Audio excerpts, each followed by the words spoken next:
Hi everyone, Raphael Harry here, and you're listening to White Label American, a podcast where we hear stories from an immigrant or two, sometimes more. Thank you for listening and enjoy the show.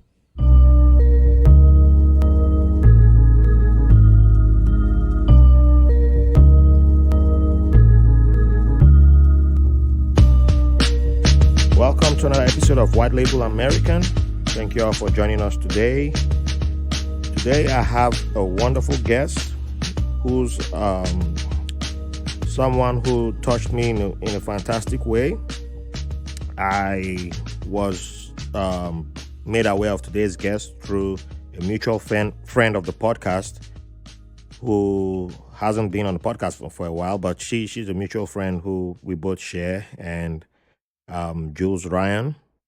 And when today's guest put me on her book, a few years ago, I probably would have said, I'm not going to go too deep into this book. I'd have read a few chapters and said, I'm done. But now I'm at the stage of my life where I learn to appreciate new information and new knowledge that comes my way, and especially things I'm not too aware of. And there's a lot of information that was also in this book that made me aware of, that I was aware of certain things I was already aware of. So it's fantastic to have somebody that crosses a whole lot of dimensions and opens doors to different chapters of life. So without much further ado, I introduce today's guest, Dr. Mensimah Shabazz, a transformational coach, teacher, and author. And I highly recommend that you all check out her book, Sankofa. And how you doing today, Doctor? I'm doing very well. Thank you for All having me. righty, And so our I pleasure. thank Jules for connecting us. Oh yes, Jules is a fantastic friend of the podcast, and shout out to her always. So without wasting time, let's dive in. So I went through your book, and I decided to change my format of interviewing, which usually I just drop all my questions outside of, I have my usual templates that I go with, but I decided to use your book as a guide to drawing up my questions. So Okay. there was a line that caught my attention early in your book, Mhm. that you were born with total awareness of one's self. So, what does it mean to be born with total awareness of one's self? Well, I think if I go through looking at it from an inner world, right, it means that I was aware of my feelings and desires. And, if you watch kids very well, Hmm. they know what they want, Yes. right? And they usually tell us what they want. So I'm looking at it from a grown up perspective, what it is that I felt at that time, Mm. right? So that's what I mean by being consciously aware of those things. All through my life, I've always been aware where I am, who I am with, how I feel about those people, how we interact or not, Yes. and what pulls me in and out of situations, right? So that's what I mean by that. So you just triggered a memory in me, and I think how old was I back then? I probably was around the age of probably between the ages of 12 and 14. Yeah, I think no, between the ages of 12 and probably 11 and 13, either one. And there was this man who he's late now from what I've been told. He was one of my tribesmen, and he lived in our city. So he used to hang around us, come to our house a lot, because my mom was one of the most senior by status, by one of the most senior people in our tribe who Hmm. was around, but we weren't the big tribe in that city. Right, And so the network, people of our tribe always came around her. Like, you got food, you got drinks, but it was something right. like, if you weren't of her status, you came around the house every now and then. So he's I think the name we just knew him by was Barrister, and Barrister Mhm. always come around, and he had stories every now and then. I remember one time he said something about he could remember he could remember he could remember his childhood memories of when he was around the ages of 1 and 2, and his Right, elder sister used to carry him on her back. She tied him. How they carry us, and tied him to her back because I think he was maybe the youngest or second youngest kid in his family. right. And my elder sister was like, "That's a lie. You're too young. That you're way too young to remember that." And it became a big argument. Like, how can you remember that? No, no, nobody. That's not normal for somebody to remember that. He said no, he could remember that the farm, the animals he saw in the farm in the village, and he was describing stuff that he remembers all that Yeah, you at can. that age. And I was like, huh? And I was there like, well, but why is this a big argument? But my teenage self, I was like, I don't care. I want to go play, and I left them. But they were arguing. It became a big argument, and it just came to my mind now when you started talking about that. Like, he said he remembered life at that age, even though he couldn't put it in words, but he remembered. Right. I remember a lot of things going back very little. So, yeah, that's what I meant. For example, I remember my grandmother giving me piggy rights, what you were Mm-hmm. just describing. Yeah. I remember that clearly. That was I don't know how old I was, but I remember that clearly, that I was always, when she woke up early in the morning at dawn to prepare her pastries and stuff, she put me on her back and, went about her business. So, yeah. Yeah, I think that's what he was describing there. My elder sister wouldn't have it. She was like, hell no, no, no, no normal human being should be able to remember that. And it no, it we, it, it was just weird that I don't know why she thought so, but she just shut him down, tried to shut him down immediately, and it's unfortunate. But it's now that it's coming back to me that yeah, someone was talking about something like that around me Mhm. at one point in my life, and to me, I was like, okay. Well, I guess since someone in my family said it's not normal for a human being to remember such memories, then maybe I already started shutting down mine because Right. that was the No, oldest person in my family that if we said it. open up, Hmm. you would be able to journey into that part Yeah, of the life. Yeah. yeah. So, with that being said, Mhm. now I have to ask this question: what will you consider your favorite childhood memory? And you could pick one or two, but what will you go with as your favorite childhood memory?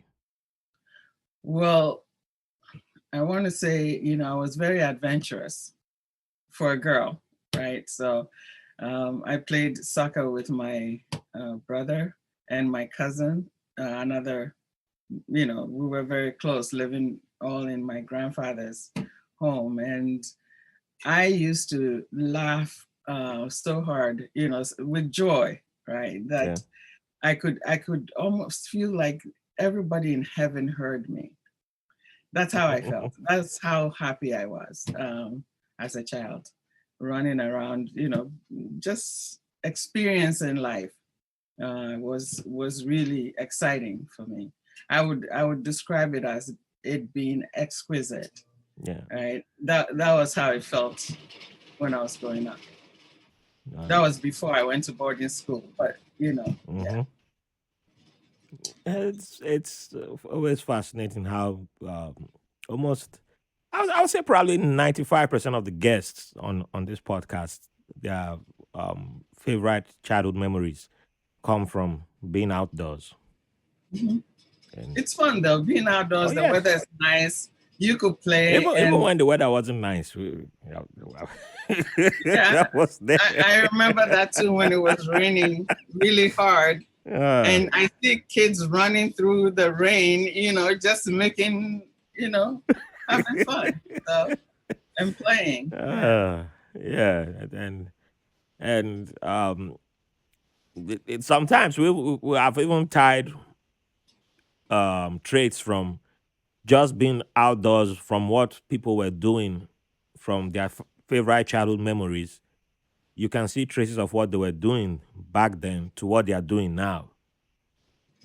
Right. I remember one of my guests, and I pointed out like, hey, have you ever looked back to see what you're doing today? Have you realized that what you're doing today that it started with your favorite childhood memory?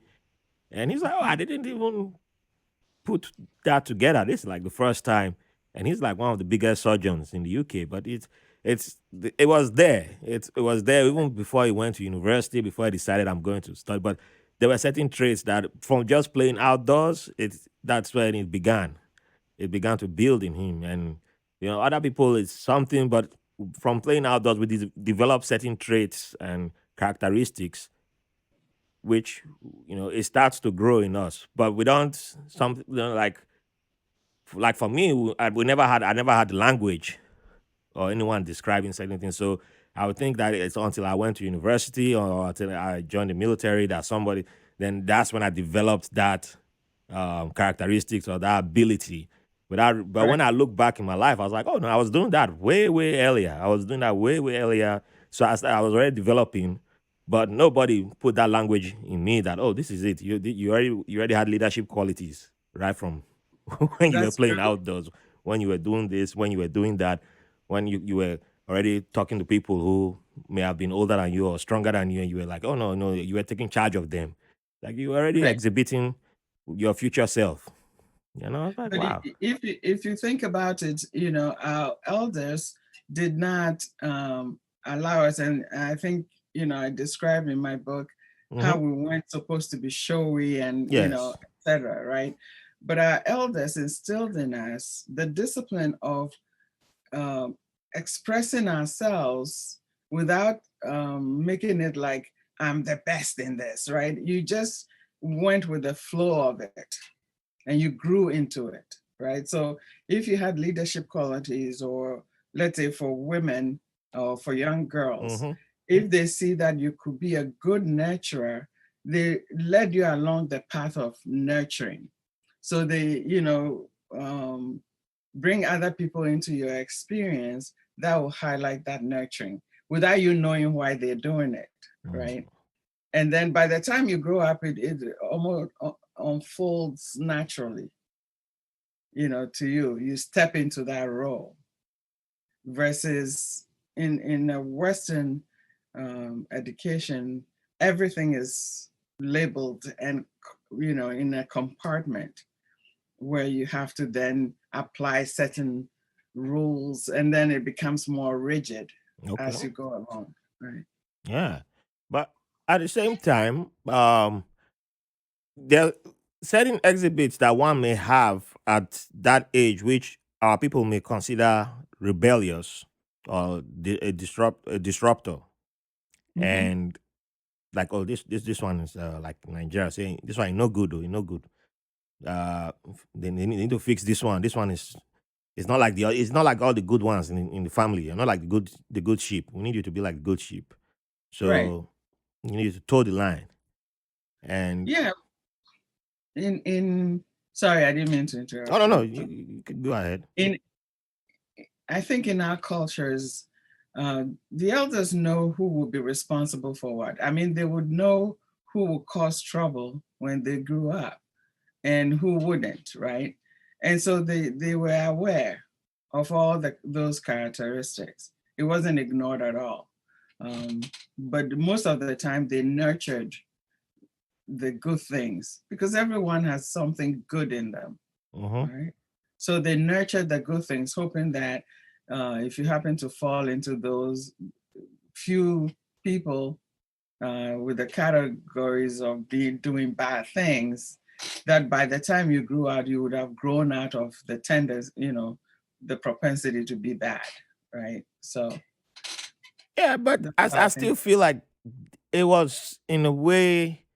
I still don't feel they got most of it right when it comes to the definition of bad, because it's like if they feel you're challenging authority, then it's like we need to beat this one down and separate you from the flock. But sometimes you need that energy, that firebrand, because challenging of authority wasn't encouraged by most elders. That's where the consideration of disrespect comes in, because like I give an example in my family. Like I remember one time, I don't even know what led to this argument, but all of a sudden I think I was like 7 years old, and I asked, Where's all the money I've been getting as gifts? I know every time my elders or visitors come, they give me gifts, but it goes to either my mom or it goes to my elder sister because I'm the age gap between myself and my siblings is my oldest my next oldest sibling is 11 years older than I was. So he used to take all my money. He would trick me Right. and say 50 kobo. If they he got 50 kobo and I got 1 naira. And he would say, do you want 50? Take the 50. And he would take my 1 naira, which is bigger. So one day it just triggered in me like, no, I'm not getting, where's all my money? I want my money back.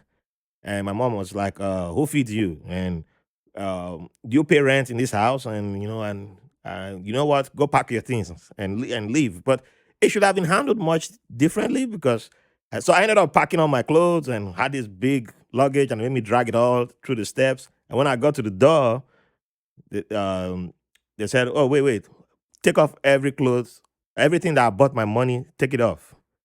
And only leave with the stuff you bought yourself. I never knew. I don't know what stuff I bought, so I ended up in my underwear. And I tried to leave, and they're like, "Oh, no, you did not buy that yourself. I bought it, so you can leave naked." so, Well, so they let pushed me me say, out. So I they allowed me to tie a towel though, but I agree with you that yeah, it was harsh, but it also gave you the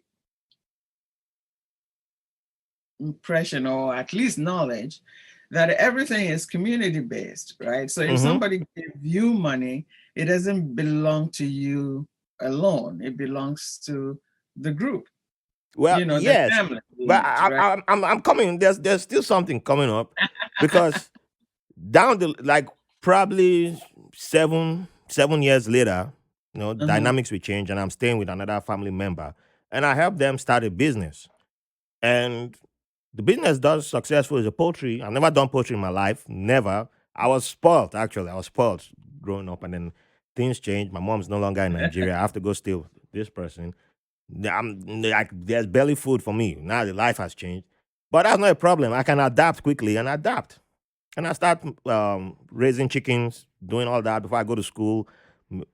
Everything, all the chickens are eating better than I'm eating. Sell everything, and okay, they're like, okay, do we get paid for this job? And what's the same line I get hit with is that same line. You're staying in my house. Who feeds you, and all that? Okay, all right. So the next job I'll get is another family member who I will help with the business again. And her best friend was actually trying to get me to switch to her company because they liked the way I helped this family member start her own business, build it up from scratch, and it became like the top event management company in the city. Mhm. And I wasn't getting paid. So the first day for 6 months, now I'm a young adult. And for 6 months, I never got paid. And one day I was like, hey, I don't even know how to ask for my own money. But I'm the one in charge of paying other people. Like one time, she actually there was over too much money. She thought she gave me like maybe 60,000 naira, but it was like 120,000 naira to go give somebody. And I realized that she overpaid. And I brought her money back. And she was like, wow, other people would have put that money in their pocket or run away, but I wasn't that type. And I told her, and I still didn't get any money. She didn't give me anything. But the first day I Well, asked for my own pay, I got fired. I And think, so, but in a way, that messaging had gone into my head like, don't ask for your own pay because if you're with family, you just toe the line. You can't ask challenge authority. So now I moved to the United States.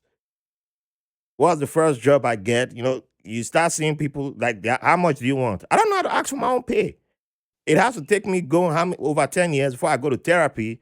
And my therapist will say, why don't you know how to negotiate for your own pay? I know how to negotiate. Like I bought stuff for the Navy. I negotiate for the government. I was doing all that. But for my own pay, I don't know how to negotiate that. And a therapist has to come tell me like, oh, there's a mental block somewhere because everybody has been telling you, don't, you've mentally created out, there's a mental block that's been created. Like you don't know how to say, yeah, I deserve to be paid. I did the work, I did the sweat, but it's like, oh, this one has challenged. You can't challenge the authority here, so you keep quiet. You can't challenge authority here, you keep quiet. You can't challenge authority here. And it becomes something that you start getting used to. So when people exploit you, you keep quiet. And I was like, oh, you know what? I never knew. So how many other people are like that? Just There are quite, because you there identified are as quite a bad. few. There are quite a few. Yeah. But I think it also depends on the family structure, Mm-hmm. and so whilst I would say this experience you had is common, it's not with everybody. There are also other families that also push their kids to really be diligent about asking for the things they think they deserve, right? True. And find a way to get it. So it's unfortunate, but all families are, there are things that are so good and things that are not so good within each structure, right? Yeah, but I, that's why and, I always speak about it and right. challenge. Like, it should be out there. We should be challenging it, and it shouldn't be a problem with, because I believe people are quick to say this child is bad, so separate the child. But sometimes like my second niece, I noticed that in her quite early. She always asks questions. Always, she was inquisitive right from age 2, 3. She's like, why is this? Why do you do that? Why is this color this? And the adults who didn't have answer, what was the first thing they say? Shut up. The Bible said, and or they hide over. And I'm like, wait, y'all did this to me. I start recognizing, y'all did this to me. Don't do this to this girl. Don't do this to this girl. Stop that. Because no, someone had to step in and start saying, and then of course that's how you become the black sheep if you start doing that. But I've started. I saw it in other people's, but it becomes something that is a societal thing, because when people are not used to having the answer, it's easier to now say, I'm an elder. Don't challenge me. Know your place. Because like even the protests going on in Nigeria right now, the End SARS movement, there are people. A friend of mine brought that thing to me in an inbox, like, how dare you disrespect the president? I said, what this is you have the right to ask him questions. You can't be in authority and people can't ask, but there's a way it starts playing out in other ways too. Because if you can't ask your family, the head of your family, questions, then why can you ask the governor questions? Why can you ask the mayor questions? Then why would you ask the president questions? Because they will now say, oh, but it's a community. People now use that to oppress, because they slowly and surely it starts being like you must accept being beat down. You must accept it, because when you take care of, let the head eat, and then the next person, and then the crumbs will get to you, and you're like, no, I don't accept. I have a right not to. And because guess I, what? It's women who get beat down the most.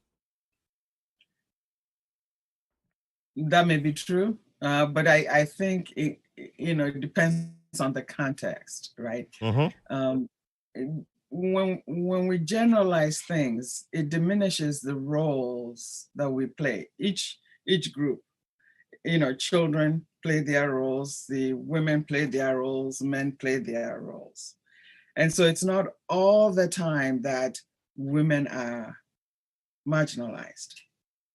It's not all the time that children are marginalized, right? You find in every society and every culture group, there are things within it that doesn't function as well. Yeah. But it's not in general to say um, all women are treated a certain way, right? Because in my family, the women were very different. I mean, and I would say this, um, I did a video recently where I was describing how women within the community were treated. Mm-hmm. Some had power. I mean, the market women, for example, have power.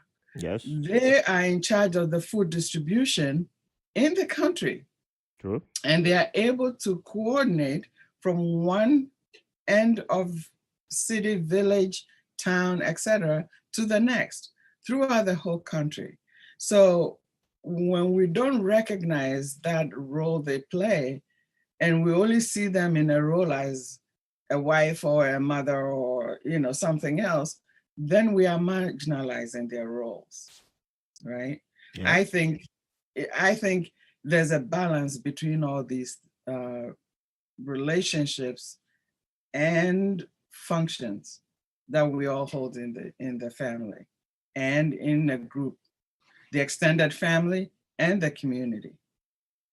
You see, so for example, when I was growing up as a young girl, I noticed the farmer and his wife, or farmers and their wives, typically will go to the farm early in the morning, and on their way back home, you see the woman carrying the load of food that they would use for the week, because sometimes they go once a week or twice a week. But you Yeah. see them carrying the plantain, the yams, the um, palm nuts, etc., on their heads, and they have a baby on their back sometimes, Yes. and the man is walking behind her, a few feet behind her, with only the cutlass under his arm, Yep. and Yeah. walking. He's not carrying anything, right? Mm-hmm. And I used to be flabbergasted by it. Like, what the heck is this? They get home, and the woman gets busy in making sure there's a bath for the man while she's preparing dinner, bathing the children. I mean, it's a whole host of activities going on for one person to manage, True. right? But when we flip it and look at how the community functions, the queen mother, at least in my in the Akan tribe, is the person who approves of who becomes king, Yes. right? So the women have power, but it's behind the scenes. It's not as in your face as the men would. In Mm-hmm. fact, it's the women that are directing the men on how to do certain things, you know. And so if those things were exposed, you see that things change and they look different. Another example I'll give is you have women during their menstrual cycles do not cook for their husbands Yeah. for about a week or so. They don't cook, they don't do any, um, they don't have any responsibilities during that week for the husband and the children. They take care of themselves pretty much. Technically, it's a rest period for the women, right? That is the time they are at their highest power spiritually. So they don't have to do those things. And men don't, interfere with that process. But when it's interpreted within the Western um, frame of women's empowerment, they look on it like, oh, is the man shunning the woman during that period because they find her dirty? Do you see how, Yeah. so we have to be careful when we are generalizing what is occurring in each unit, the family unit, the extended family unit, the community at large, and the country at large. Because in my family, the men didn't behave that way. True. I didn't see, one of my aunts, for example, my goodness, was tough. And I could see her drill men into place if she had to, right? So, what is the dynamic that makes her able to do that, whereas in another, somebody else is not able to? My favorite family member was my aunt, my late aunt now. And she was a market woman. And but I was too young to understand the dynamics then. Well, she also was she was infamous for no man could step up to her. No man could. She like put men in their places, and even when it came to like the few men who were like, "I'll take on you physically," there were stories like she would challenge you to a wrestling match, and she would defeat you. But wrestling is something that is very common in my tribe. We are very good at wrestling. It's something that we use a lot as a sport. So, Right. but one thing about you are very right when it comes to the market women. It's they are like the most powerful people who do not get credit. It's one thing that I've noticed, and over time, I've even come to realize that, like, when it comes to many African countries, the independence movement did not begin with the version that exists of the soldiers returning back from World War II. They played a role, but the unsung heroes are the market women who actually began a revolution. And if you check many countries, you see that there were people who stood up to each colonial power and defeated them. And like in Nigeria, there's the first the first union ever formed was by market women to defeat the British who tried to tax them. Ninth market women. The British couldn't figure out how that informal sector existed, so they Right. said that they wanted to tax them, and they had one of the kings in the West aligned with the British, and they used him to go after them. And the head of the women came together, and the head of the women, Pelumura, who Mhm. was like the spiritual head, who she was like the mentor of Fela's mother, because Fela's mother would take over from her, Right. Fumilayo Ransom Kuti, who is actually the mother of Nigeria's independence. But she's not in Nigerian and our textbooks. The only thing, the credit she got was the first woman to get a driver's license in Nigeria, which is just that's how you know the British influence is still in Nigeria's textbooks. But Pelumura got the women to outsmart the British, and they didn't pay taxes to the British, and they went on strike. And when Mhm. you can't get food, yeah, people will not. You pissed off a lot of people, and they arrested her. It's like, the protest now. I wish people now, because many people now are not still aware of these things. And this woman took on the might of the British Empire and defeated them. But they arrested her. They took her to court, imprisoned her, and all that. But they realized that if they touched her in any way, it would only get worse. So they freed her. And in the end, that king abdicated his throne. So the women defeated him.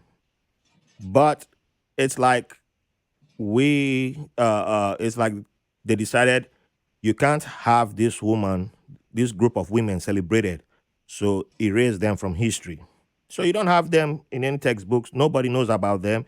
And Fela's mother will take over from them and start pushing them forward. And the person known as the father of Nigeria's independence, Herbert Macaulay, who started out in Ghana with his newspaper and then moved to Nigeria, he heard about the women because he was just an upcoming journalist when they started, and he started befriending them. So he got his start from those women, and he Right. gets to the credit of being the father of Nigeria's independence. So when Nigeria is now, Britain is finally okay with giving Nigeria independence, who did they invite to the meeting? All men. Where are these women? None of the women are there.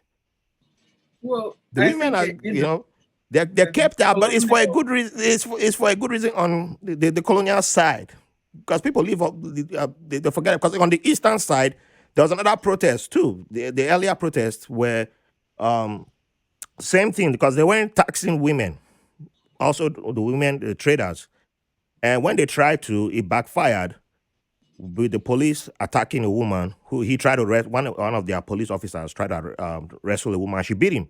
She beat him up. He went man on man, one hand to hand with her, and she beat him up.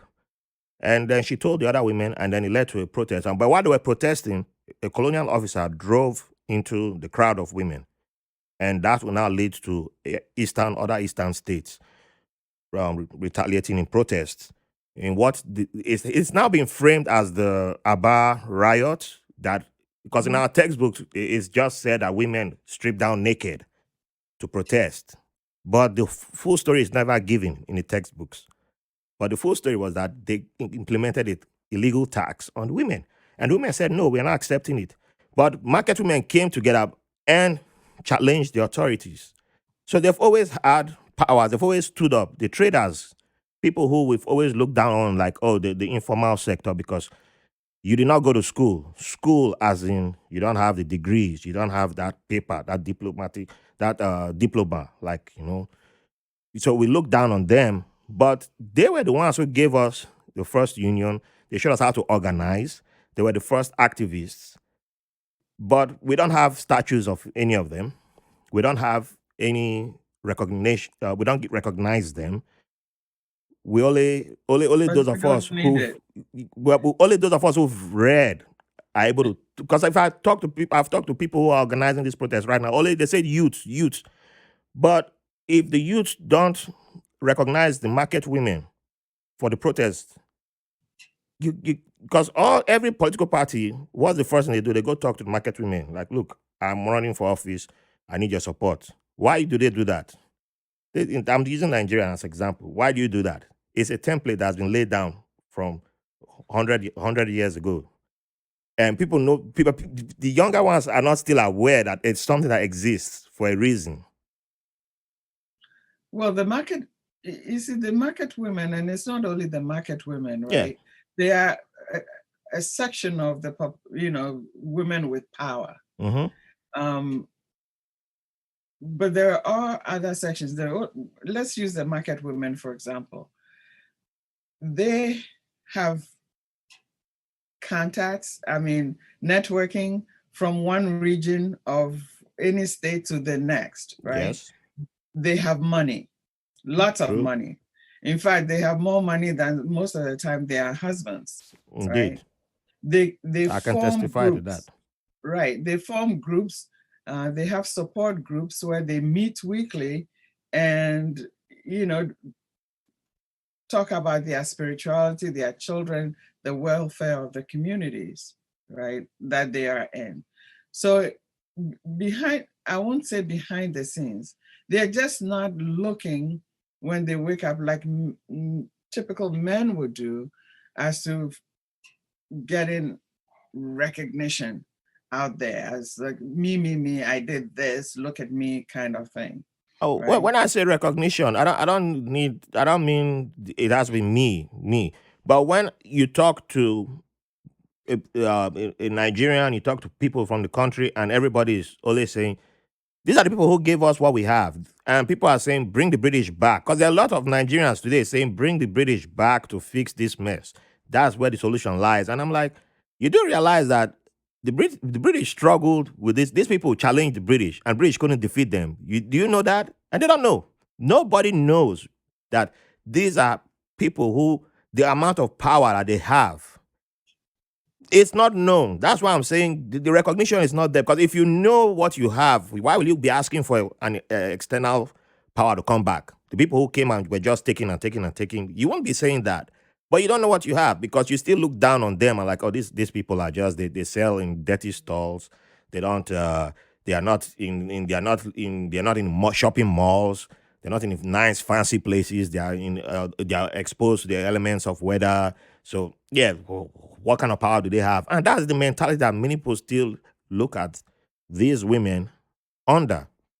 So, but if they were recognized, as in the textbooks, you go to school and you all you see is every other person except the group of people who actually gave you the freedom that you have right now. Why would you even consider them worthy of anything or worthy of consultation? You won't consider them that. You like, these people don't matter. Why? They don't count.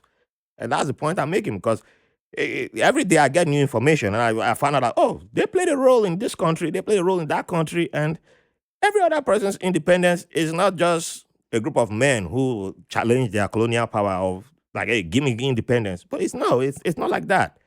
There are a bunch of women who played a role in many places, and it's like they were scrubbed off the history books until maybe 30 years, 50, 60 years, 70 years later, somebody comes up like, hey, these are the people who started the movement for independence. So they deserve recognition. They deserve to be recognized. History deserves to be told right. And the same way we have men who played a role in the independence movement, these women should be part of the history. They should be part of the story. And that's the recognition that I'm asking for. I'm saying um, should be part of our books, should be part of the knowledge that the children have, that everybody has. And once you know that, you will know how to approach whatever agenda or cause that you're going for going forward. Otherwise, you'll just be going around in a circle and repeating the same mistakes of the past. That's the recognition that I'm asking, that I keep um, saying that they deserve, because they deserve it. It's not like they don't deserve it.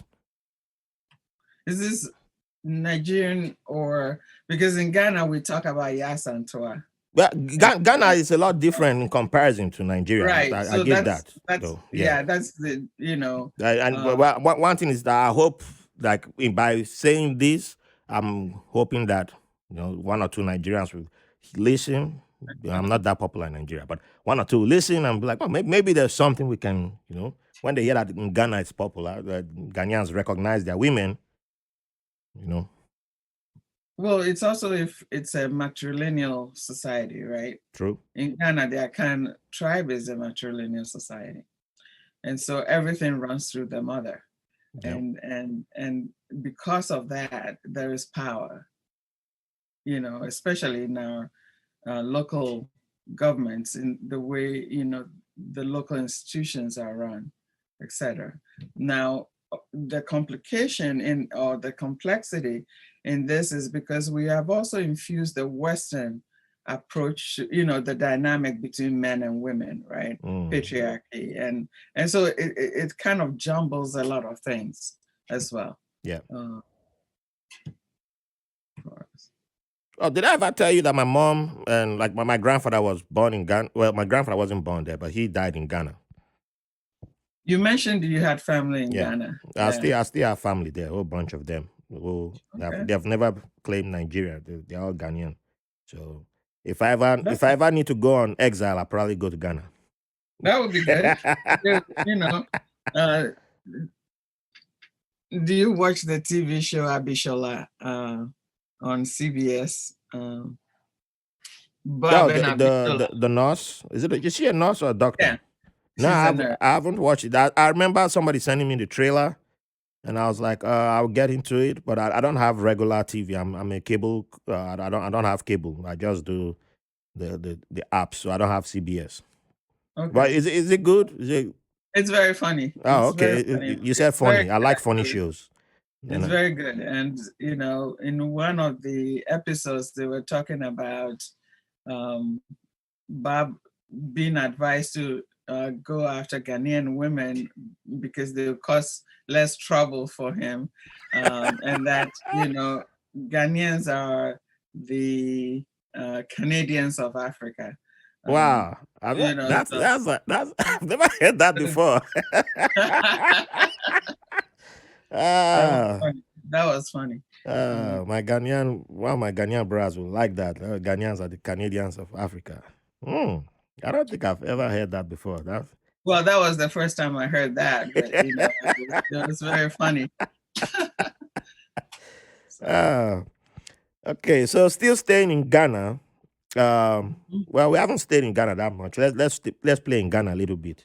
So okay. one thing I found interesting in your book was you mentioned something I wasn't expecting to see, was coming up on Ghana's independence. Your grandfather's action, Pani. Did I say his name right? Pani. Yes, funny, Yes. right? Okay. So you talked about his actions during the election, and so I kind of, like, something crossed my mind, and I was like, this there's been voter suppression on the continent, and it began like pre-colonial days, Right. and it's amazing that people like your grandfather Pani helped overcome voter suppression in his area.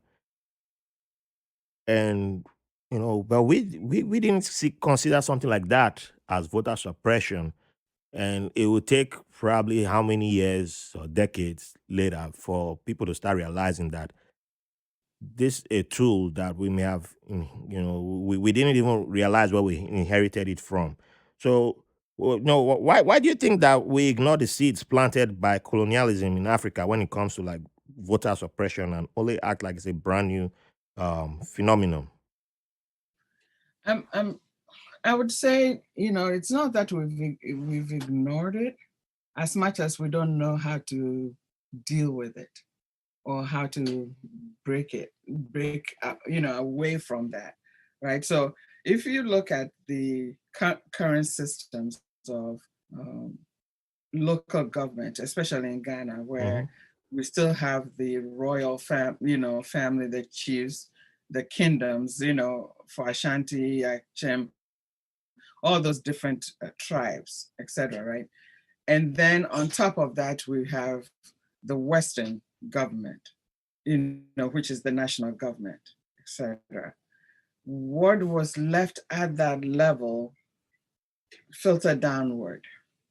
Okay, Mm. so um, people now understand the construct of power in those terms. That if you want to stay in power, these are the things you have to do, Mm. even though you may be the minority. Yeah. So, eh, voter suppression is expressed in so many different forms, right? So, for example, when we had Nkrumah overthrown in '66 and they instituted the military government, then they then rule by whatever force necessary.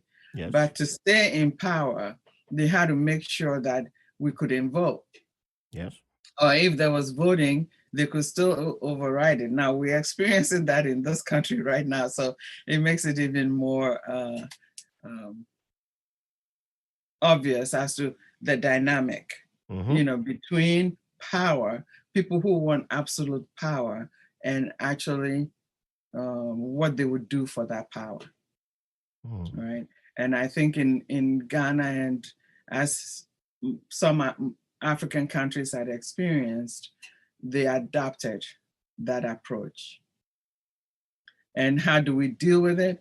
Our traditional customs and the way we are supposed to behave is in conflict with that approach, right? Yeah. If you're looking at things uh, operating and working well within a community-based system, and then now you have one person who is indicating that it has to be my way or no other Mm-hmm. way, it's in conflict, and people don't know how to really separate the two, or at least force the other one down and make it a unified approach. And we have to deal with these complexities, Mm. you know, as we go along. So that's what's been happening, and I don't think it will end soon No. because we still see part of this European structure of government in place, working to a certain degree, sometimes inefficiently.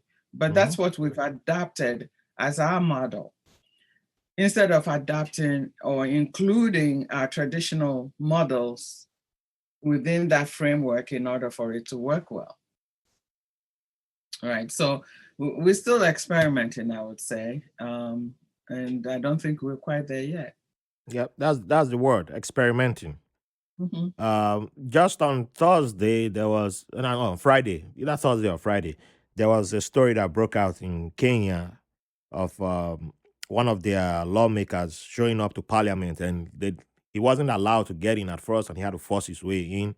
He was dressed in native attire, Mhm. and it caused an uproar that the other parliament, I don't know if it's parliamentarians they call themselves, or senate, I don't know what they call their law Yeah. body, but Mhm. uh, the other members were like, well, why is he dressed in native attire, and it's against the law, and the speaker had to overrule and say he's allowed, it's okay for him to be here. But so he appeared on the he was on the program, and he granted an interview and said, yeah, it's their country, like why are they still on the colonial rule, that it was the colonials that gave them the rule that said you can't dress in your native attire, and they've been supposedly independent for how long, and you can't still dress in your own native attire to your lawmaking chambers. So now some other people have said, okay, if you allow him show up in his native attire, I'll show up in my native attire. And he said, Right. "Yeah, you should be able to show up in your native attire." And I was like, "Wow, this is this is amazing. That this And is it, still an argument." right. And it's taken this long. Can Yeah. you believe it? Yeah. But you see, this, I think the Europeans did, and I'm not praising them by any means, but they did an effective job in making us doubt Mm-hmm. our own uh, power and our own systems Yeah. of being, right? We can go to the spiritual, the so many other forms, religion, etc. And they made us doubt it to the point where we're not sure whether it's okay to do our own thing without, you know, feeling some kind of way about it. We search for validation from the same people. Because Exactly. if the Europeans said, "Oh, you guys are doing it right," then the others would have said, "Oh yeah, it's good to go." But Exactly. as soon as it's your own fellow people saying, "Yeah, this is right," it's like, "No, no, no, no, no. I don't think this is the right way to go. This should be, no, I don't think this Right. is." Then an argument breaks out. So there was some. I think it was 4 years ago. I saw this platform, and was it 4 years ago? No, no, it was about 2 years ago, and I think it was about a few years ago, the Nigerian presidential election, and the one of the biggest candidates who dressed up in a suit, and there were people debating like, this guy never wears a suit. Why is he in a suit now? And then someone who's a social media influencer had the post up on his page, and I know the guy personally, and he made a comment that I was blown away by. I was like, what is going on? And he said, this guy is going to meet with world leaders, and they gave us democracy. So when you go to talk to them, you have to dress like them. And I was like, wait, what? How you of all people you should, I thought you were, why are you making such a statement? So I had to like reach out to him personally, and we ended up arguing. And I pointed out that even his tribe, he's an Igbo. I said, your Igbo people had the Igbos didn't have kings. It was they only I think only one of their cities had like a big king, like in like other like most Nigerian cities. They didn't have like kings. Most of the villages, the men met together and decided. The oldest man in the village was like the umpire. In Mhm. English, that would be umpire. But the head of the village, he was the oldest man was the elder that sat down to like cast the last vote if they couldn't decide on everything, on anything. But all the men decided and took a decision. Do we go to war? Do we trade? Or any? That's it. All the men voted on that. That's a form of democracy. The Yorubas had the king could be impeached. The king could be forced to abdicate the throne.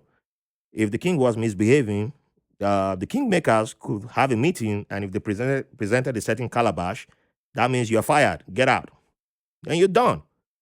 And Right. every tribe had something of a way, a check and balance for whoever was in charge, whoever was Right. ruling. That's why Right. even a King Jaja of Opobo, who was a slave at the beginning of his time, could rise up to become a king. And so I'm pretty sure over in your side, you guys have checks and balances for your kings in the traditional way before colonialism came. Are you aware of stuff like that? Absolutely. Yeah, Absolutely. And that's where the women even played the biggest roles, I'm right? not surprised. So, you know, the guy doesn't get to sit on the throne without the queen mother. Um, My uncle who is one of you the know, and Ghanaians told me that. yeah, so that dynamic still exists. It hasn't changed. And that's why I was talking about the local government Hmm. structure and the national government structure um, has to be embedded in a way. And in Ghana, at least we're very lucky, the national government recognizes the local government. Mm. You know, they Yeah, don't interfere that's the with the difference with local Nigeria. government. We don't have something Yeah, like that. they don't interfere. The lands, everything are managed by the different tribes. Okay. You know, it's not managed by the national government. Mm. So they can then have, let's say, one corrupt person come in and say, I'm taking the lands that belong to this tribe, right? You can't do that. So that is one of the reasons why I think we have managed to maintain peace, within the local different tribes and governments. Wow. See, that's why I always tell people, like, we people need to be aware of, what existed before colonialism, Right. and realize that there's no, like, there's this documentary on Netflix, Journey of an African Colony, and it talks about Nigeria pre, the place called Nigeria um, pre-colonization, and during colonization, and you get to see the true history of Nigeria, and how women gave Nigeria what Nigeria has today. And it's done by Nigerians. It's not like some white person's come to tell you the history. And it's so beautiful that you start seeing all the there's one part of the interview where they're interviewing a historian, and he says, oh, colonialism gave us some good stuff, like, he tries to go on that civilization part, and like, okay, so explain, can you expand on that? And then he's like, he can't really. He could. He got stuck on that point, and there's so much that they've made us just, they were efficient at making us doubt ourselves, like you said earlier, and we just sold ourselves short and said, yeah, we know we weren't civilized, and they came and civilized us. But the same people wrote in their own records, like, these guys are so smart, they're so intelligent. We showed up to their land, and within 2 months, they're already speaking our own language. They learned our language, and, like, they're using it to trade with us, and they're offering us better terms. They have changed the terms of agreement that we came with, and said they want better deals. And we're like, yeah, we can't keep up with this. And they wrote it down in their own. It's you can find it in all their museums. It's in their archives, and we don't have that in our own side. We don't have, it's in their side. And Well, to be honest, they stole it. yeah, they stole So, it. It's true. It's true. I mean, and it's not only to African countries, they Of did it course. to all indigenous Yeah. cultures, So, um, unfortunately, yeah, we don't want to No. dwell too much on that. But anyway, It takes us away from our ah, wisdom, I would say. yeah, yeah. I just recommend that people, and I encourage people to, read Sankofa, and also invest in knowing your history, your real history, and I believe you start to change the way you think about things. So one thing that impressed me about, another thing that impressed me from your book was the way you talked about your relationship with your grandmother and your mother, Mhm. and, dealing with the whole transitioning of the dynamic of, um you know you were much closer to your grandmother than your mom, but at the same Right, time you recognized the role of your mom, and the lessons, the impact of your mom in your life. right.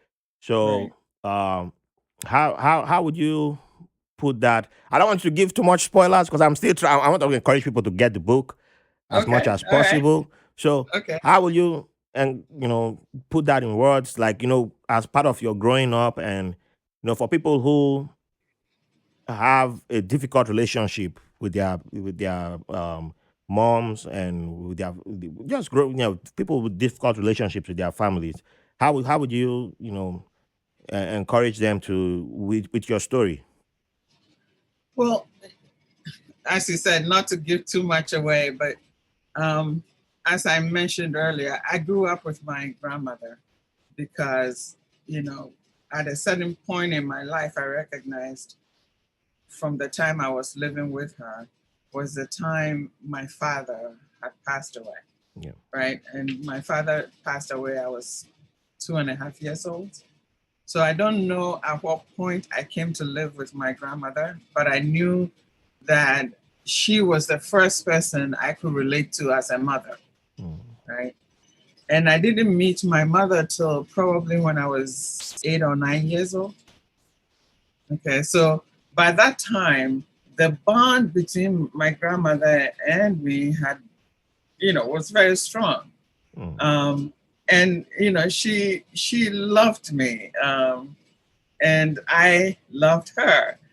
And so as a child, then all of a sudden you are introduced to, your mother. This is your mother, and this is, your other siblings, kind of thing. So it took some adjustment. My grandmother's approach as a grandmother would be very different from my mother's. Yeah. And they both had very good intentions towards, my well-being, except they were two different things. So I had to adjust to both. But as I grew up, and especially after my grandmother passed away, and my relationship with my mother was getting better. Not because it was bad. She was just strict, and my grandmother would let me do anything I wanted. Right, pretty much that freedom. Right, but within the structure of discipline, it's just that it wasn't so demanding. Right, within those structures, I had to kind of walk through a fine line in pleasing both. Right, and it was when I was in high school. But I think one of the things that made my relationship with my mother difficult was when I had to leave and go to boarding school. Yeah, that was tough because I didn't like it at all. And so then it looked like, okay, why am I away from home? But being away from home also makes you detached from really developing any relationships that you have at home. You'll be separated most of the year anyway. Yeah. You go to school, you come home for a week or two, Christmas, Easter time, and then summertime. That's the only time you're home. Otherwise, you're living somewhere else. True. With other people. So that diminished the possibilities of developing that deep relationship that I had with my grandmother, with my mother. But by the time I left high school and was in school in the city, and when my grandmother passed away, was when my mother and I became extremely close. Yeah. Because all the family members were living elsewhere. It was always me and my mother and my grandmother, and my brother to some extent. So the three of us also formed a whole new relationship and dynamic, and it worked very well. And I'm grateful for that. So I think you just reminded me of something. Yeah, I think it was one of my nieces. I don't know who said that, but I think it was somebody visiting back in the days in the 90s, and I think it was one of my sister's friend, and it was my second niece that I referenced earlier, who was always inquisitive, but they considered her troublesome then, and I think they said the person said they'll cause trouble right now, but when they become older, they'll be close to you. Don't worry. Give her time. Give her time. That's what the person said. So, right.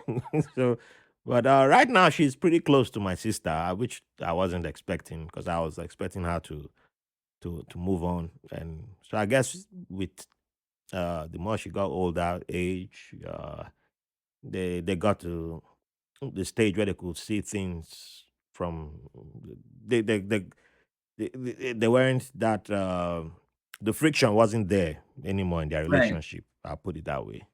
Yeah.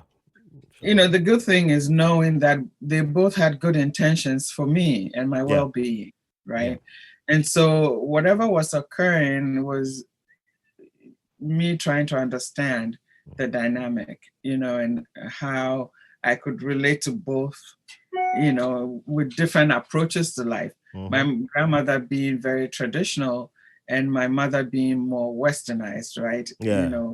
Uh, approach to um, doing the European thing very well. So it was interesting. So, would you like to talk about your boarding school experience? Well, boarding school, boarding school was to me horrifying because when I talk about my childhood experiences and what I loved about my childhood was me having the freedom, Yes. to really experience things, experience life, go hiking with my brother and his friends, which normally a girl wouldn't do. Mm-hmm. Um, I played soccer with them. Um, we did a lot of different things, which to me was, oh my God, so loving. And then all of a sudden, I'm pushed into this place, which is very far away from my perspective at that time. I was going on 11 when I was in boarding school. And that's very young, right? And you go into this place with a whole slew of strangers, obviously coming from similar homes like mine, but we were all strangers. Yeah. Um, and you're far away from home, so you can't visit home or say you want something. You have everything you need for the term, um, and you relate to your friends. You have to make new friends, Yes. and you have bullies, and you have people who would torment you for no reason, just because they could. Where are you gonna go? And so for somebody who was free spirited and finding myself within those confines was extremely difficult. I, Mm. I, I couldn't relate to it. I was horrified, especially my middle boarding school. Yeah. I was. Mhm. So, uh, I think most people who have been on the podcast who went to body school around your age had similar experiences. Right. So yeah, it's and I was lucky. I wanted to go to boarding school when I was around that age, and I didn't pass the common entrance to get in there, and yeah, I probably would have. Oh, yeah, I would have struggled. I would have struggled. There's It, no it yeah, it there's is no doubt struggle. about it because it was like 3 states away. The boarding school I was trying to go to. Yeah, I it was. think there's a deeper question about boarding schools and why they were set up, right? Mm-hmm. By the British, right? So one, you come in and you want to institute your process on everything within the system. The easiest way was education, right? Yes. So you remove the kids from home and putting them in an environment where they couldn't um, be going back and forth home, asking questions to the people who love them the most, Exactly. etc. So if you're isolated, you are more likely, it is easier to break your spirit. It's easier to um, for you to just adopt what you're being taught so you can have some peace, right? Yeah, And it's a military tactics, to be honest. yeah, yeah, It is because that's what they do simply to us in boot camp. right. Yeah, But exactly. people just look at it as since it's you wear the same uniform, you kept. I mean, Right. the abuse and everything is there. So because in Yeah. boot camp is your brain is being changed. You don't go into boot camp the same and come. You go in and come out. You don't. It's not the same. You're not the same person that goes in and come out. And that Right. you go in as a And civilian, come out as a soldier, yeah, sailor, marine, or whatever. And boarding school is technically is the same. it's the same thing. It's Yeah. the same thing. Right. So Oh man. So yeah, last year there was a story that caught my eye from the Ghanaian from news coming from Ghana when a few prominent women made public that they were sexually assaulted and molested um, while they were very young, and it led to a lot of discussion online. And people, this was around when the Ghanaian government was talking about introducing sex education in the school curriculums. I think it was primary schools that they wanted to do that with.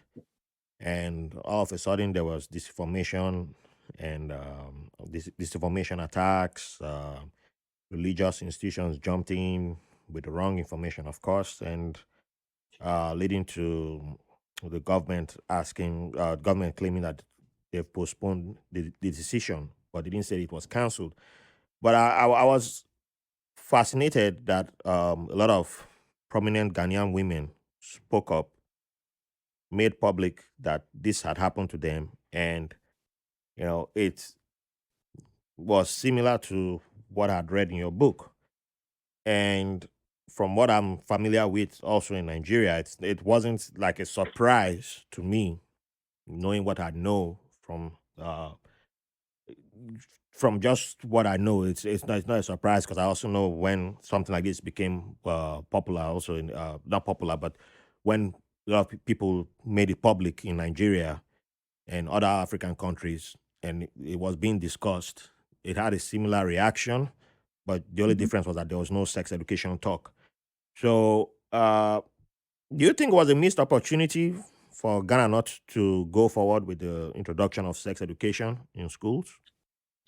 I think it's a missed opportunity every time we cover up violence against women.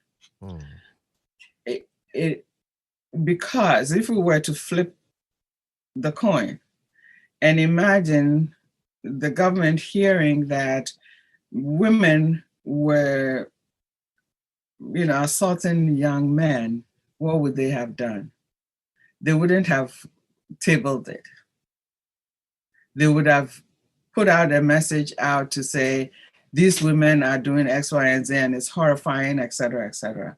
When we flip the tables, the women always, young girls, it have to be silent Yeah. until, we give you permission to talk, Mm-hmm. or until, where would you go? Who would solve that problem, right? Sex education is important. In my own experience, one of the things that struck me was that because in our home, it wasn't within my frame of reference that people could be violent in that manner. Yes. I never was prepared for it, right? If somebody invited me to his home, especially when my parents and my family had said entrusted me to his care, Mm-hmm. I expected that he would care for me the way my family would care for anybody in our home.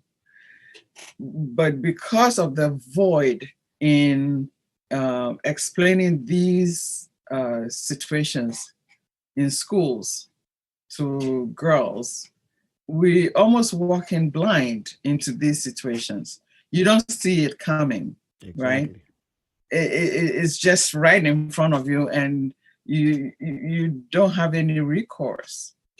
And I think it's horrifying. It is. That I think the government missed an opportunity to do the right thing. And I always say this in most of my teachings is when we are beginning to uh, address issues in our society, and this one says, oh, but we have to wait because of this, or we can't do it because of this. The question is it right or wrong? Mm. Is it right or wrong that men are able to do this to young girls? If your answer is no, then you approach it a different way. But we know what the true real answer is. Mm-hmm. It is wrong. Yes. Take the steps to correct it, right? I I can find you so many examples in society where we ignore doing the right thing. Is it right or wrong that in 2020 we have kids in cages? The answer is simple. That's right. Is it right? Is it right or wrong that people buy guns to kill kids in schools? The answer is simple. Mm-hmm. And if we start approaching issues that way, then we'll be able to find the common ground where we can resolve the issue. When we start thinking of which constituents' rights will be affected if we addressed it, then we leave things out there unresolved forever. Mm. And within that time it's unresolved, how many more young girls will be raped, assaulted, or Mm. killed even? True. Yeah, yeah, I think they missed the opportunity to do the right thing. So about um, almost 2 years ago, yeah, about 2 years ago, there was something that blew up on Twitter called the hashtag was Arewa Me Too, and Mhm, I don't know who started it, but it was supposed to be around the Me Too movement, but for northern Nigeria, mhm, and surprisingly, it led to a lot of men coming out to publicly admitting that they were sexually molested, even admitting to being raped by mhm, men. And it was this same thing of someone who they were entrusted to mhm. look after them, or someone who their family had, was close to their family, religious personnel, family friends, and they were mostly kids, and the person took advantage of them. And but people were surprised by the number of northern men, because northern part of Nigeria is the most conservative, and people just felt they came out, and there were actually groups that provided mental health support to a lot of these men, and people were just like blown away, like, wow, so this thing is not just only women that it's happening to men. And then the message became, okay, so why can't we address it once and for all? This is the opportunity to address it. And nothing really came out from that. It was just like, okay, the men came out. Now, so men so this problem exists, because now it affects both men. It's not just only Right, women. So let's right. address it. And then it's like, oh, well, a woman started it. So, and then it just faded away. And I was like, oh my, but I thought this was it. This was it. We can finally We come can do it, together but then and, the two things that are happening is, one, do we have the courage to address it? And two, we tend to always wait for somebody else to take the lead, right? Who is going to do it? So, because of that, things kind of get shuffled and mm-hmm, tabled, and who's going to take the responsibility for addressing this very painful issue? yeah, But the issue is there are predators amongst us, true. and for as long as we don't address it, those predators are able to move on, That's right. because we can't expose them Mm-hmm, if nobody is talking, yeah, right? So they keep doing what they're doing, which is very sad, actually. It's very sad. it is. It is. I know a few groups all over Nigeria who are still fighting Mhm. to see more being done. Fortunately, one of the governors in northern part of Nigeria came up with a law recently, offering death sentence to anyone being caught. But the law as usual, puts everything on the victim. Right. And I'm like, so how's that going to solve anything? It's still back to square one. So yeah, but we're not giving up. We're not giving up. We're still the We, fight we keep continues. we keep fighting, Yeah, right? the We fight keep, continues.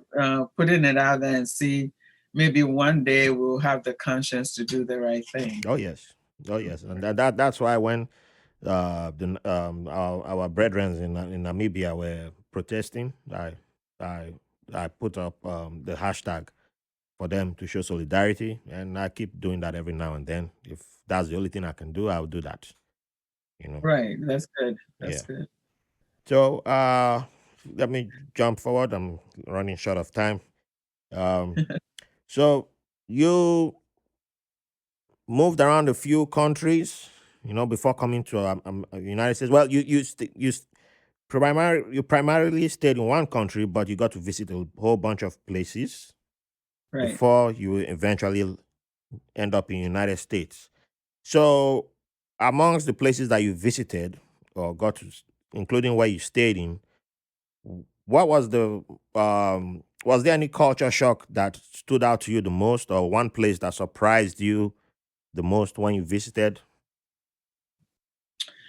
Well, I would say this delicately. I loved being in Italy, because I was the only Black person miles in the area where I lived.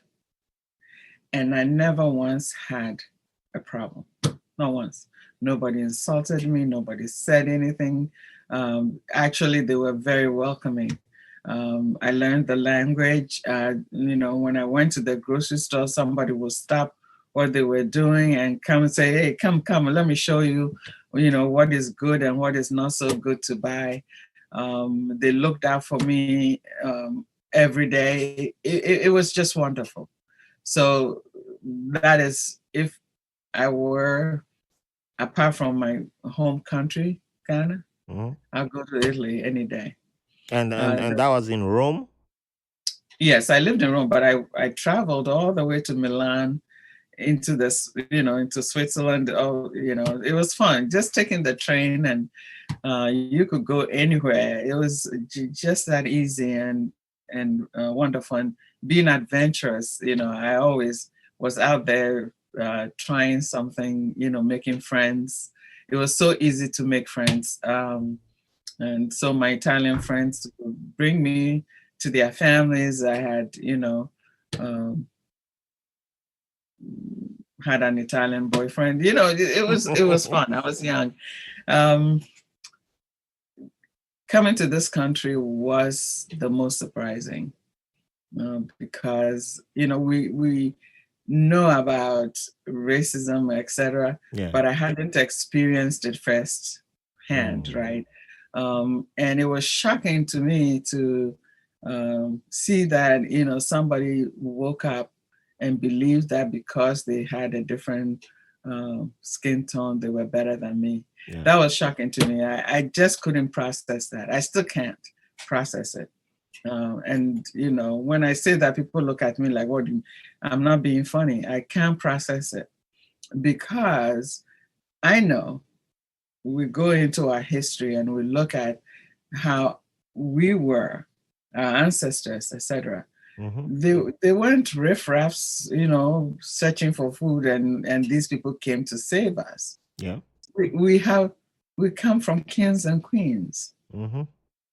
right? And our ancestors also had their system of, and we still have them. It's not even like it's something out there that we've never experienced. In my town that we live in, we have a king and we have a queen mother, and we have our traditions and cultures and how to be proud and etc. So coming here and experiencing this was mind blowing for me. But it was the way it was weaponized, or it is weaponized in our Yeah. system, that even is more surprising, right? Hmm. So, for example, you go to work and, with whatever qualifications I have a department that I'm running, and my staff, all being white, had the tools they could use to make my life extremely difficult. One of them was, if I gave them instruction to do something, then they would say, "Oh, we don't understand her." It's almost like I'm speaking a different kind of English. Yeah. Or they would go report to the supervisor that I was treating them a certain way. In fact, one of the guys, saw me in the hallway one afternoon and went to report to my supervisor that when I saw him, I didn't say hello to him. And Wow. so, I got called in, summoned in to ask why I did that. And I'm like, well, he could say hello to me first, right? Yeah. Um, I'm the supervisor, if anything at all. But it was so it got difficult, really difficult. Um, and this is still something you have to process every day, right? Every single day. I have a video that I did recently, talking about our humanity, but some of it I didn't even address. Like one time I I went to the park. I had just leased a brand new car, and I was so proud of myself, and I had a dog, so we go for our walks and everything. And as I got out of my car, this guy approached me, and we talked a little bit. He liked my car, etc. And we go for a walk. Now there weren't that many people there, so I could just 1+1, uh, uh, draw the conclusion. By the time I came back to my car, he had keyed my car, to and I can remember the pain I felt, for that, for what, yeah. And there are so many stories like that, or somebody will call my daughter the N word, and how painful that is. So yeah, this country always have something that kind of hits you in the gut, that doesn't feel good. So. I know how you feel. I'm sorry. I know. No, that don't be. It's I know it took me. I was one of those who tried not to see it, and yeah, but it was always there, and yeah, I saw it, and I was like, yeah, it's one thing to hear about it and then see it in person, and Right. then you're like, wow, it's. I feel sad for them, and I'm at the stage where I don't even, before I used to get mad at them, but now I don't No, you anymore can't get because mad. it's just my health that gets damaged No, if you I'm cannot. treating You my cannot get mad. You have to find a way to sidestep it, yeah, because that's otherwise you won't be able to do anything true. purposeful. Yeah. Right. So unfortunately, I didn't manage my time properly, so I'll have to start wrapping up. So Okay. I couldn't dive up. I couldn't dive into a few questions I would have loved to, but I have to ask one fun question at least. Okay. So, with everywhere that you've been to, with all the journey that you've had, when it comes to music, where does your heart belong to? Oh my goodness. Well, being adventurous, I would say that I enjoy a range of music. I love high life, of course, which is my traditional um, music. Oh, But if you hadn't said high life, we would have cancelled you. I'll say yes, oh no, cancel no, no, immediately. high life is high life is it. Um, and I enjoy reggae. I love Mm, jazz. okay. So yeah, I experience different All forms right, of music. you can come back again. Your three choices pass the test. Okay, all right. I give you three. I give you three. I give you three: high life, reggae, and jazz. See, yeah, the excellent choices right there. We can never have a fight. Me and you those three choices. You can't fight anybody whose three choices are high life, jazz, and reggae. That's it. Right. Excellent choices right there.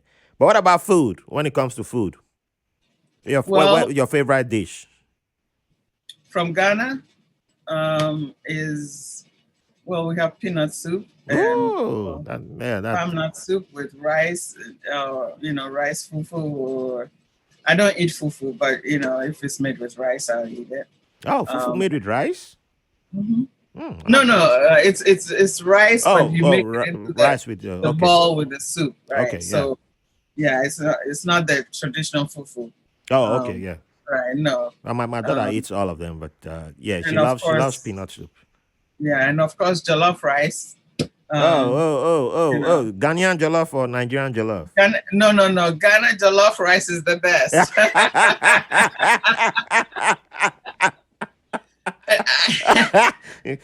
Josh is agreeing with you, but he didn't say anything when my wife was here. My wife said Nigerian jollof was the best. I don't take sides. I eat everybody's jollof, so they don't cancel me. I eat everybody's jollof. But Well, I'm biased. I think Ghana jollof is, Ghana jollof is it. I think I've eaten almost all the West African jollof, and I've eaten Cameroonian and Congolese jollof. So yeah, I'm the guy who eats everybody's jollof. I don't tell you which one is the best. I just keep eating everybody's I think jollof. Ghana tops all that. I won't change my mind on that one. All right. I think we'll have to do a part 2 so I can cover the other topics that I didn't get to cover today. Okay, and, thank you so much. No, our thanks goes to you because you gave me your time and I appreciate you a lot. And so for the final question, can you, what would you like to leave the guest with? It could be anything, could be a quote, could be just a message, just anything you'd like to leave the audience with for today. Well, one of the things that I live by daily is that we all should have a spiritual practice of some sort. And because it attunes us to who we truly are as, spiritual beings in this physical experience. And once we do that, we are able to integrate so many parts. I always say that the universe endowed us with so much. There's so many resources, good things that we could all experience and make life better for each other, right? So that's my heart. That's where I put my heart every day, to appreciate what the universe has given us, and to use it appropriately to benefit others. So, all right, that's beautiful. So, where can the audience find you if they want to get in touch with you? Well, on my website at mensimah.com, I have email and phone number there. All right. Or they can send me a message. My book is also on the website, so they can order directly from there. Okay. So. And I'll be posting the link on the show notes along with, I'll post the link on the show notes when I release the episode. And I can't thank you enough once again. And I'll definitely arrange for a part 2, so we'll dive more into your immigrant journey. I would love to do that. All right, and y'all get Sankofa. If you haven't read Sankofa, please do. It's an enjoyable book. It's a great book, fascinating and beautiful story, and I can't recommend it enough. And thank you all who joined us. Don't forget to give us 5 stars and keep rating and sharing. Thank you all for your company, and see you at the next episode.